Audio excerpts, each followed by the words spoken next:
নবীন পাঞ্জাবির মালিককে বলা হইল যে আপনি ব্যবসা বাণিজ্য গুটে ফোটেন, আপনার সন্তানকে যদি এতিম করতে না চান।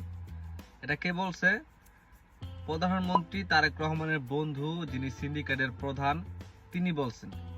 এবং এটা হইল বাংলাদেশের বর্তমানের একেবারে বাস্তব চিত্র সব জায়গায়।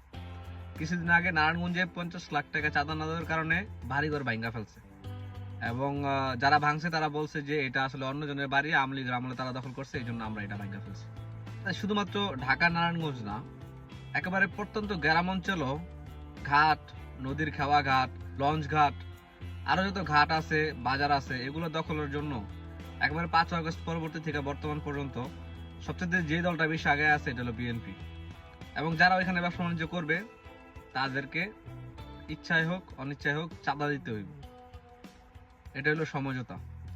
দেখেন, চাঁদা দিতে হইব, কারণ তারা তাদের অবস্থানে ঠিকই অনড়।